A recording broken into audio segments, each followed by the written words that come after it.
Good morning. Welcome back to another presentation on world geography. This is part of a presentation series that I put together during the coronavirus pandemic.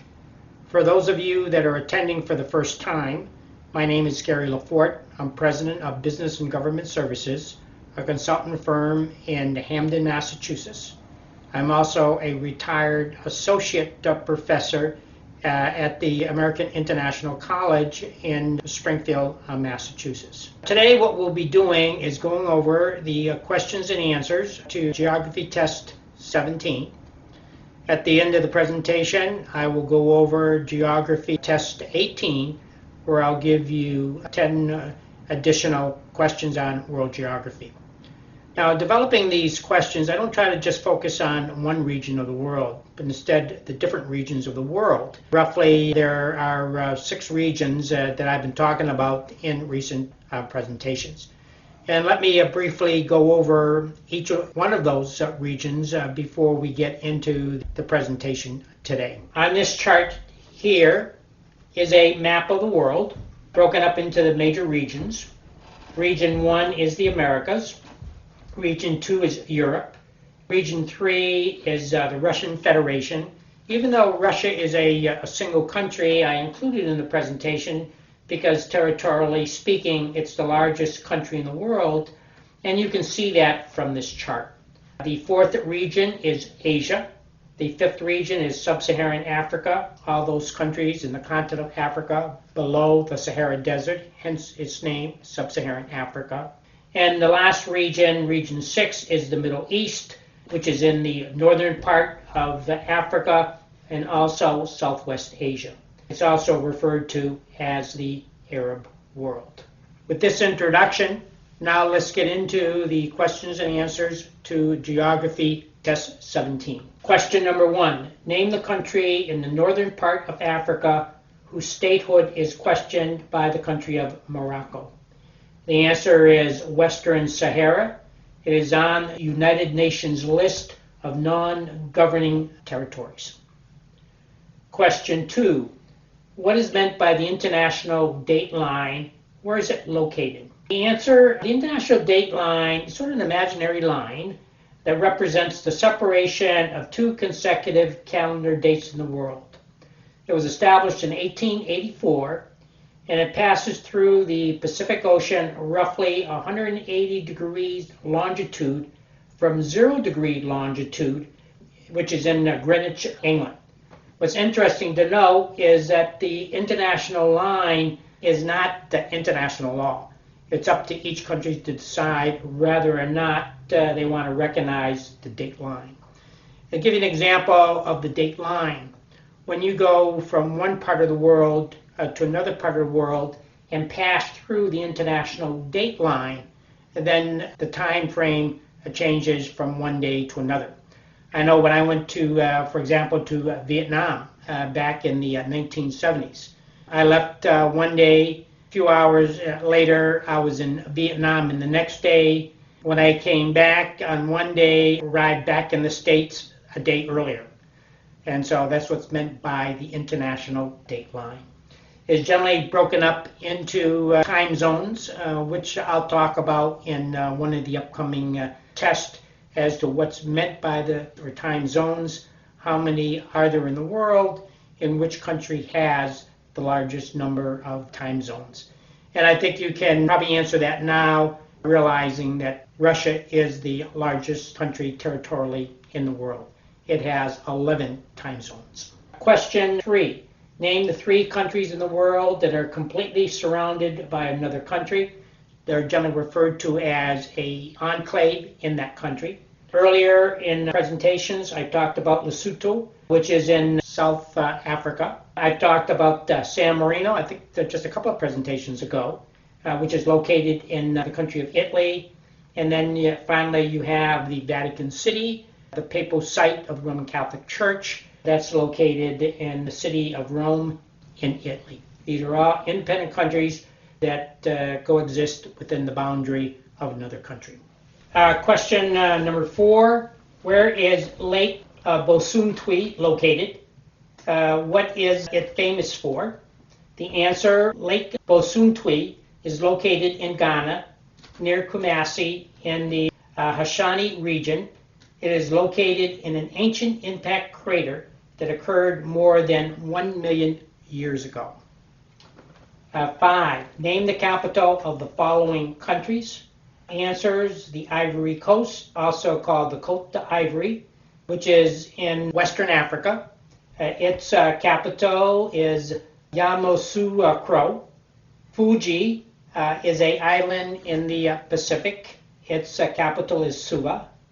St. Lucia is an island in Caribbean America. Its capital is Castries. Togo also is a country in Africa, also in the western part of Africa. Its capital is Lomé. Then you have Yemen, which is a country on the Arabian Peninsula in the Middle East. Its capital is Sanara. Question 6, what is the national river of the Russian Federation? The answer is the Volga River. Question 7, in which country would you find the following historical cultural sites? The answer, Potala, is the palace, is located in Tibet, China, People's Republic of China. You have the Iguazu National Park, which is in Argentina. You have Lake Nakuru, which is in the Rift Valley of Kenya. You have the Aurora, which is in Greece. And then you have the Socotra, which is in the country of Yemen, which is on the Arabian Peninsula. Question 8. What is the only continent that lies within the Earth's 4 hemispheres? And here I'm talking about the Northern Hemisphere, the Southern Hemisphere, the Western and Eastern Hemisphere. The only continent in those 4 hemispheres is the continent of Africa. Question 9. What is the highest mountain in the British Isles? The answer is Ben Nevis Mountain. Its summit is 1,345 meters high. Question 10. Which Latin American country name is translated to the Savior in English? And the answer is El Salvador. It's a country in Central America. Geography test number 18. Question 1. Which country of the world has over 800 spoken languages? Question 2. Name the 3 tallest buildings in the world in descending order. 3. Name the capital of the following countries: Mozambique, Lebanon, Kiribati, Trinidad and Tobago, Monaco, and Liberia. Question 4. Name the 5 largest seas by area in the world in descending orders. Don't confuse them with the major oceans of the world that we discussed in an earlier presentation. Question 5. What 2 islands in the Bering Strait would allow a physical connection between the United States and the Russian Federation? Question 6. In which country would you find the following historical and cultural sites? Lascaux Caves, Giant's Causeway, the Vileka Salt Mines, Milford Sound, and the White Cliffs of Dover. Question 7. The metric system, also known as the International System of Units, abbreviated SI, is used worldwide except in these 3 countries. What are the 3 countries? Question 8. This country, made up of more than 7,000 islands, is considered the 2nd largest archipelago in the world. In an earlier presentation, I said the largest archipelago in the world is Indonesia. Question 9. What is the name of the most remote place on Earth?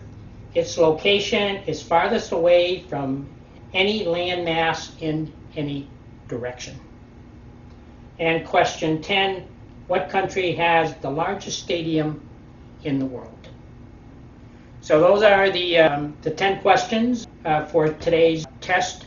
And next week I'll give you the answers to the test and also give you geography test number 19. If you're interested in downloading geography questions for this presentation or any past presentation to include the answers, and also the videos that have been posted, you can go to the website eastlongmeadowweather.org to be able to download the questions, the answers, and the videos to date. What I'd like to do before I bring the presentation to a close is show you some photos of the historical sites that I had mentioned earlier in geography test number 17. The first one is the Potala Palace, which is in Lhasa, the capital of Tibet.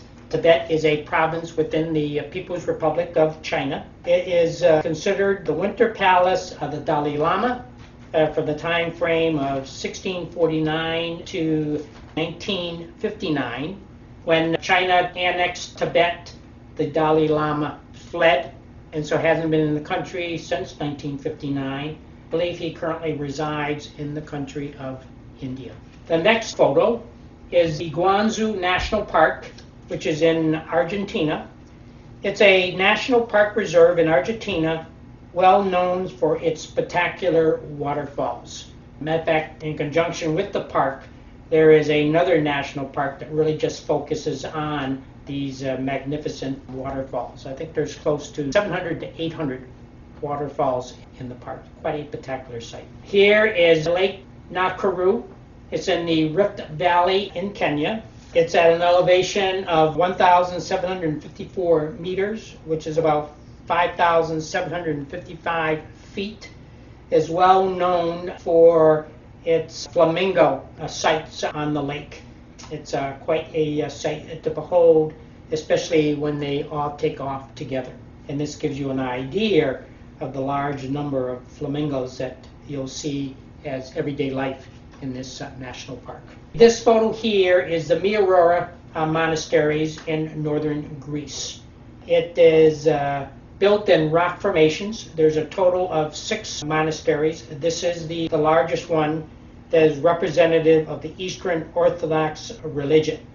It is the second in importance only to Mount Athos, which is also in Greece as well. And the last one is Socotra Island, which belongs to the country of Yemen, is located in the Arabian Sea. It's a UNESCO site as well. It has been referred to as the modern day version of the Garden of Eden. It's a botanist's paradise. It is well known for its dragon blood tree, which is depicted in this photo. I hope you have enjoyed this presentation today. Look forward to seeing you next week, where we'll go over the questions and answers to Geography Test 18, and I'll give you the questions for Geography Test 19. We're coming to an end of our presentation. The last presentation will be Geography Test 20. I hope during this time frame you have gained a much understanding of geography around the world, a better understanding of where countries are located in the world. I'm hoping that by the time we finish the course that we will have in fact been able to touch base on all the countries of the world, and that's according at least those that are members of the United Nations, 193 countries. I hope you likewise had a chance to develop your bucket list of countries that you would like to, or places that you would like to visit in the foreseeable future. I thank you for your attention. Be safe, stay healthy, and see you next week.